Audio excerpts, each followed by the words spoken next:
ที่ยงคืนเลยพี่น้องอ๋อมีคนไหนเขาจะได้แง้ประตูครับสี่เรือเลยมาพยายาม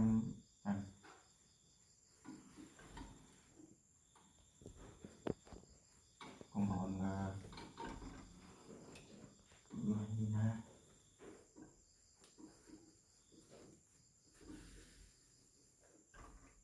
ซื้อไป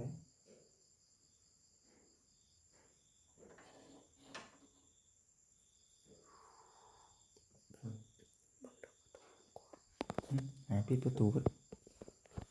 ตะกี้นะบ่จิตนะมานอนนี้พี่น้องเนาะมานอนนี่มันห้อนนะไฟฟ้าก็ดับพี่น้องเอ้ยไฟฟ้าดับฮะนอนนี่นอนฮะไฟฟ้าก็ดับบ่จิตบ่ได้ขึ้นยังไงพยายามเคาะประตูตึมพังบ่จิตก็พังเลยเคาะเบิ่งเลยบ่จิตไอใช่บัดมีบิดไปพี่น้องเอ้ยเนาะประมาณ30นาทีประมาณ30นาทีเคาะประตูที่บ่จิตมัดไว้แหละพี่น้องเอ้ยเนาะบ่จิตตบมือใส่บัดนี้มิดไปเนาะบาทที่3เอิ้นชื่อบ่จิตเนาะย่านอย่าได้พานำบ่จิตเนาะบ่จิตก็ทราบใจพี่น้องเนาะแล้วก็บ่กล้าเปิดอีกเลยพี่น้องแล้วก็บ่กล้าเว้าหลังอีก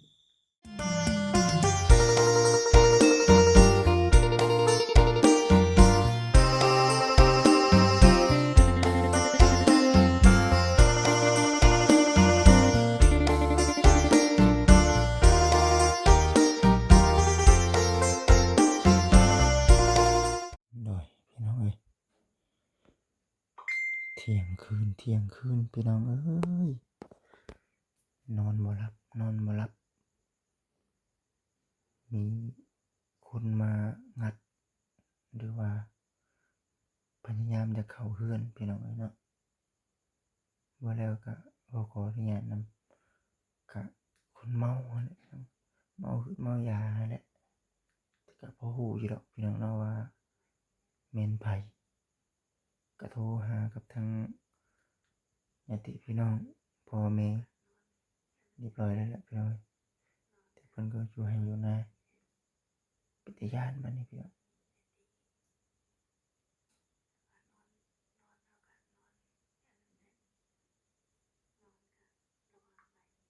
นอนระวังไว้ว่าซั่น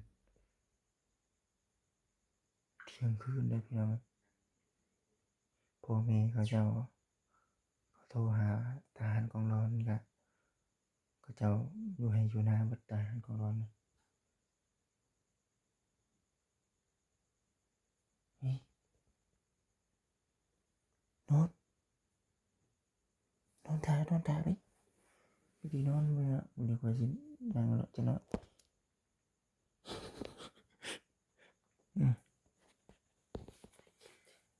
ฮะ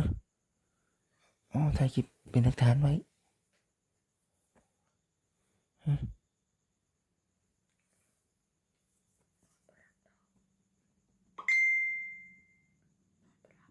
นอนมารับบ่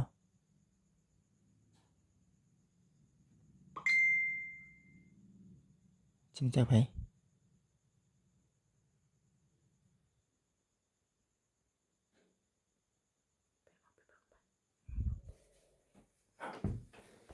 เอาพี่น้องเด้อ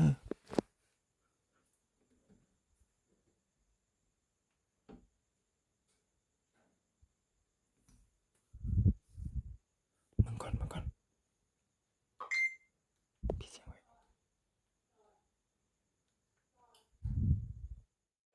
พี่น้องเอ้ยล็อกเพื่อนเป็นอย่างดีประตูไงก็ยังออกประตูนี่แหละประตูเบิ่งไปเด้อเบิ่งถือก่อนเอาจับนี่ก่อนประตูก็ได้ยังเป็นตะย่างครับเบิ่งจับ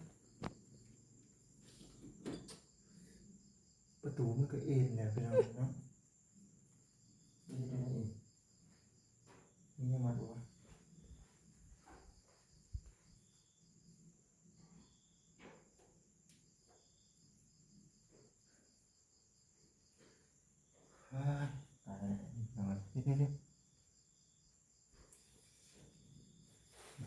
เสือกดิจ้ะ เสือกตัวนั้น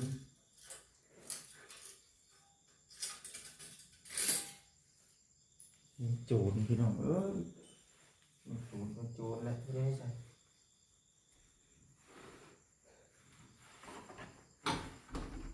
เที่ยงคืนแล้วพี่น้องอ๋อมีคนไหนเขาจะได้แหนประตูครับนะสี่เรือเลยมาพยายามอัน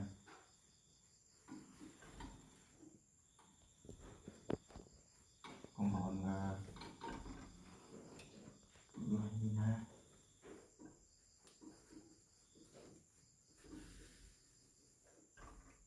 สี่เลย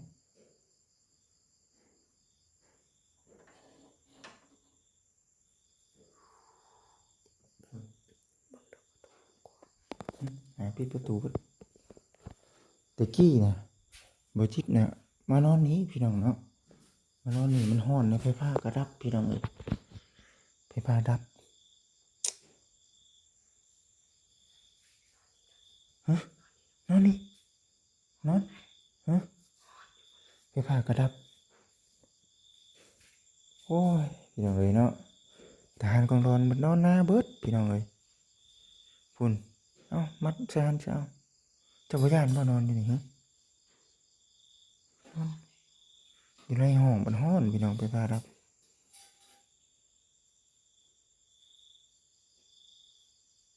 นอนอยู่นี่บ่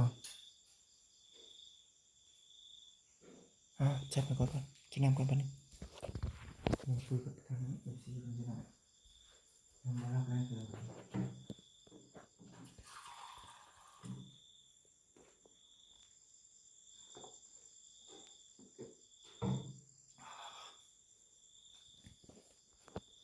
กินปะน้ำกินไหมญาติไหนไม่น่าก็ญาติไหนพี่น้องไปเสียไปนอนเลยนอนเดี๋ยวไอ้จะอยู่นี่ฮะเดี๋ยวไอ้จะเอาผ้าเอาผ้ามานั่งถ่ายเลยเดี๋ยวไปเลยล็อกไว้แล้วพี่น้องเลยเนาะล็อกไว้แล้วประตูโอ้ตายเลยไฟฟ้าก็รับเลยพี่น้องเหมาะเจาะกันเลยขออนุญาตนำพี่น้องเลยเนาะนอนมารับเป็นค่ำคืนหนึ่งที่ระหวาดระแวงเป็นค่ำคืนหนึ่งที่เป็นแต่ย่านที่สุด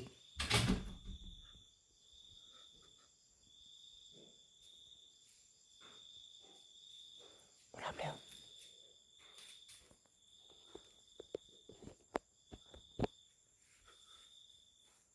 นั่งก่อนคุยกันก่อนช่วงเบิ่งดูเที่ยงคืนแหละพี่น้องเลย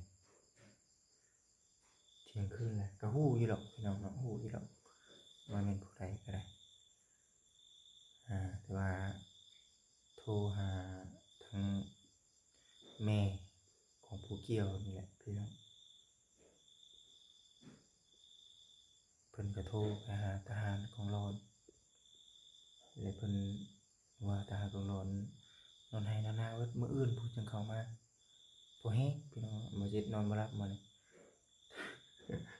บ่แฮงมื้อนี้นะย้านแล้วบาทที่1พี่น้องเนาะบาทที่1นี่บ่จิตบ่ได้คิดหยังหลาย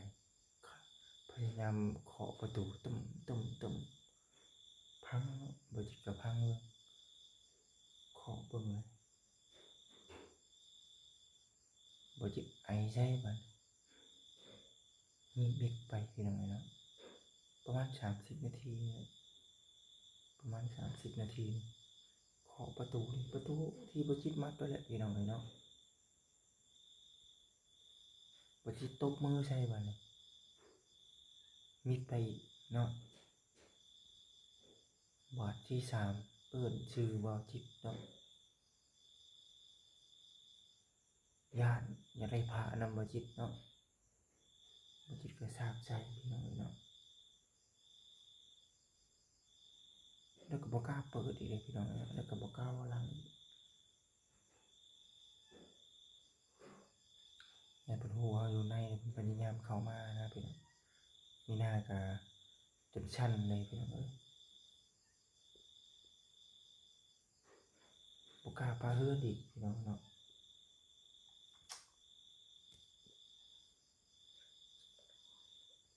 นะพี่น้องไปมื้ออื่นทุกตลาดนัดพี่น้องอุกใจอยู่ดินอนกำลังเสือกนะกำลังเสือกอันนี้เอาผ้าเอาสิพากันมานอนเมื่อคืนพอดีนอนอยู่นี่แหละพี่น้องเนาะนอนอยู่นี่แหละมันเย็นบนแต่พอแต่แม่นอนนี่นะพี่น้อง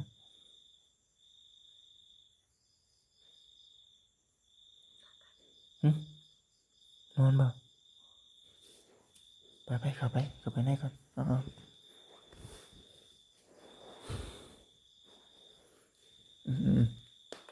เข้าไปนอนถ่า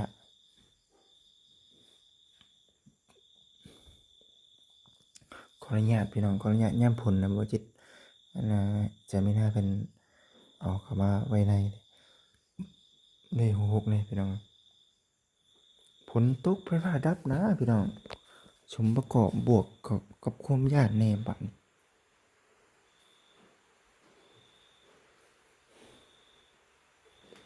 เบิ่ง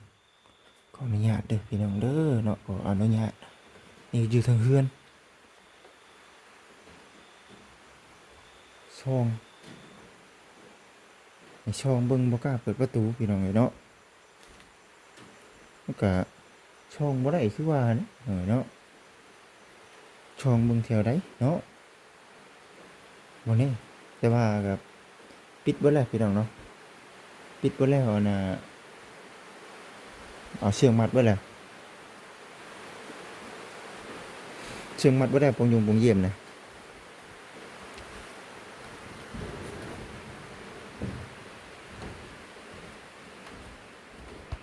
เป็นค่ำคืนที่แบบระมัดระแวง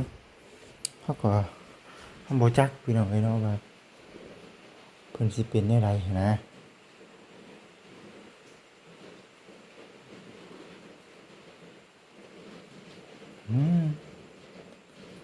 งัด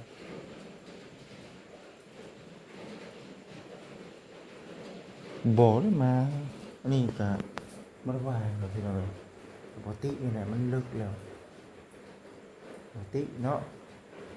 ทางทหารก็ได้เฮ็ดได้ซะแต่ว่ามื้ออื่นก็มาก็คือเก่าหั้นแหละพี่น้องเอ้ยเนาะ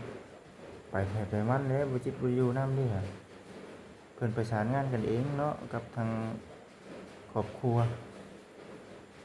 มันบ่รับโทรหาอาเผยแหน่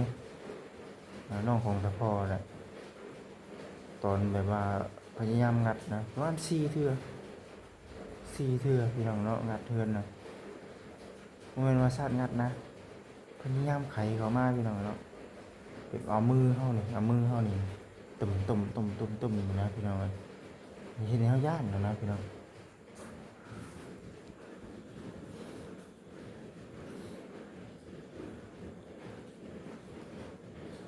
อันนี้คืออยู่ในเด้อพี่น้องเด้อไฟฟ้าดับนะคำว่าไฟฟ้ามานี่ก็สิบ่เป็นตาย้านปานใดผู้ปกครองก็นอนนาเนาะยินว่าร้อนเด้อยาหลายเนาะแต่ว่าบ่อยากเว้าหลายพี่น้องเอ้ยเนาะมีแต่ว่าพ่อทั้งแม่ทั้งแม่เนาะทั้งพ่อทั้งแม่ก็สุดแต่ว่าอันนั้นแหละพี่น้องเอ้ยเนาะจิตโทรไปหาเขาเจ้าก็ถือว่าเพิ่นก็นอนให้นอนนา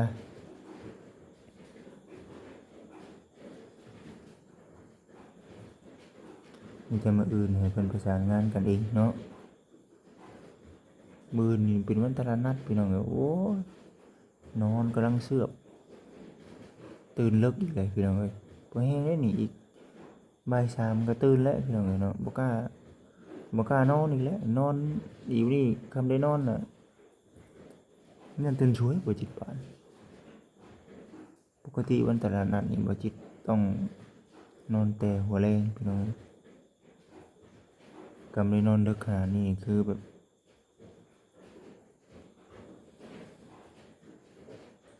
พอแห้งเนาะทั้งมีดานอนแบบให้บ่จิตใ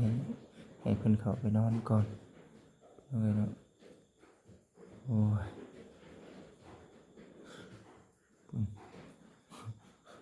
โอ้ยพี่น้องเอ้ย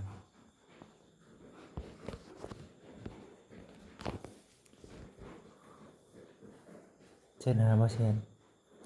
เพิ่นไอใช่เด้เพิ่น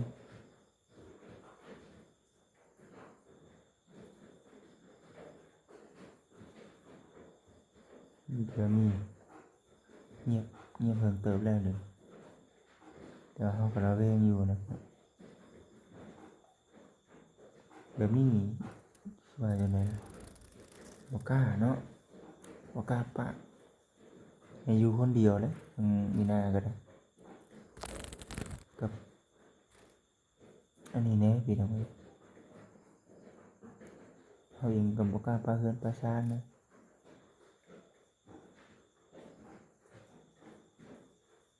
ต่ำนะพยายามไขเข้าไปเลย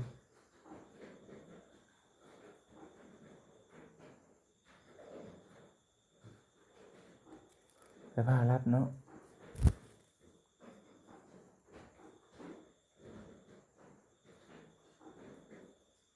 ก็เจ้านอนไห้นอนนาเบิดแล้วพี่น้องเอ้ยตอนนี้น่ะมื้ออื่นพุ่นแหละทหารยังมาเผื่อทหารมาเลยบ่เฮ็ดเนาะว่าครับตอนนี้น่ะเงียบแล้วตอนนี้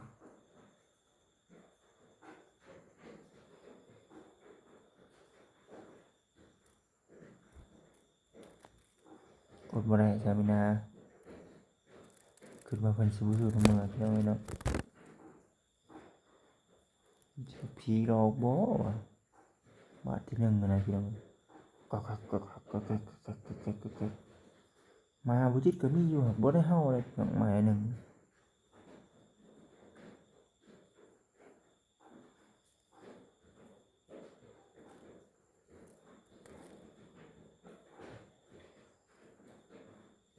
พังเบิ่ง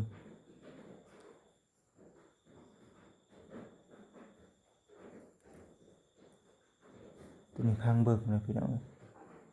ออกมาอยู่ข้างนอกเลยอยู่ในห้องมันนอนบ่ได้ไปพารับน่ะมันร้อนพี่น้องมานอนอยู่บนทะพอทะเมแล้วนอนอยู่นี่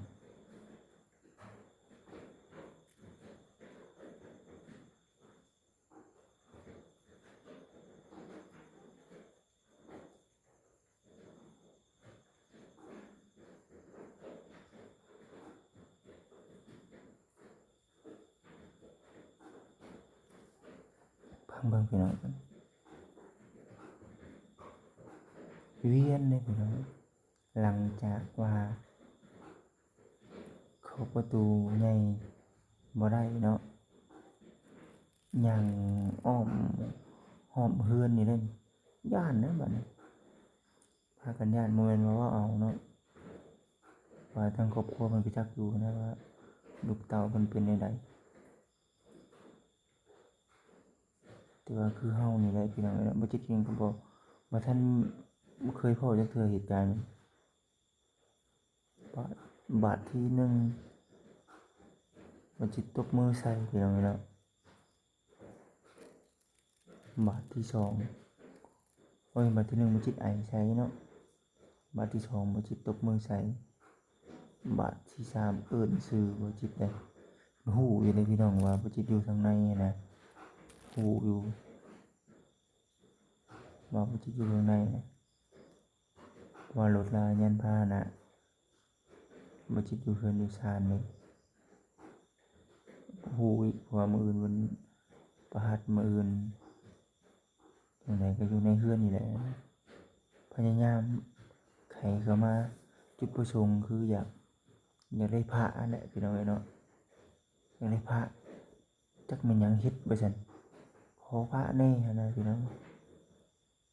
บ่จิตนี่ก็เลยเอิ้นใช้แบบว่าแบบให้อะนะพี่น้องบ่มีไงว่า ไปว่าคันสิไปทางใดก็ไปว่ามาใกล้สินอนบ่จิว่านะพี่น้องพอผู้จิตเอิ้นเลยวันนี้มีนาสั่นเด้อ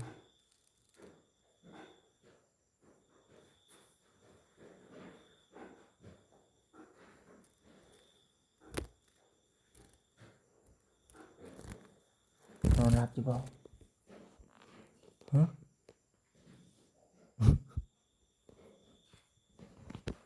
นอนหลับก็นอนมุงเลยพี่น้องบ่กล้าออกข้างนอกคุณบ่โอ้ยพี่น้อง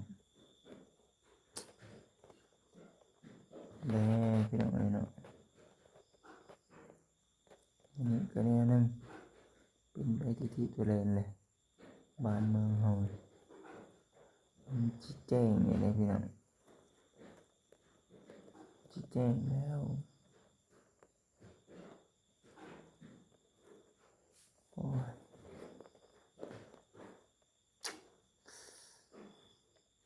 อ้าวใครสบายดีเด้อพี่น้องเอ้ยย่านแต่ว่าย่านพอสมควรอยู่เลยแม่นอยู่เขาเป็นผู้ชายไงแต่ว่าเขาก็บ่ฮู้ว่าอ่ามันสิเป็นหยังนะถ้าหากว่าเขามาได้นะพี่น้องถ้าหากว่าเขามาได้นี่บ่ฮู้ว่าสิเป็นหยังบ่ฮู้ว่าอิหยังสิเกิดขึ้นนะกับอีกอย่างเขาก็เป็นห่วงลูกห่วงเมียนำเด้พี่น้องเอ้ยเมียลูกเมียเขาย้านเขาก็บ่อยากให้มันเกิดปานใดเด้อแม่นอยู่เขาเป็นผู้ชายเขาปกติเนาะ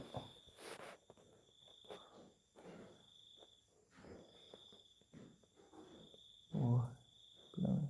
ผู้ใดซะเด้อพี่น้องเด้อมีแต่ว่าบ่จิตก็สิ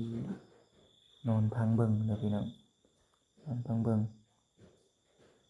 เป็นจั่งใดก็ได้ตั้งมุ้งปลุกเอานี่แหละพี่น้องคันสิตื่นอืม3บ่จิตตื่นไปตลาดนะ3 โมงแล้วเพื่อเขียมเครื่องเขียมของนะ3 โมง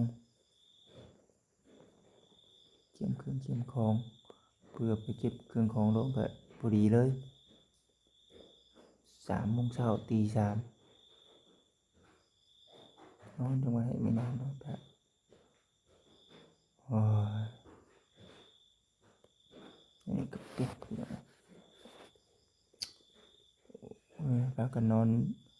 ในนี้ไปซะพาพี่น้องจังว่ากันอีกเทื่อเด้อพี่น้องเด้อเป็นกำลังใจให้เลยพี่น้องโอเค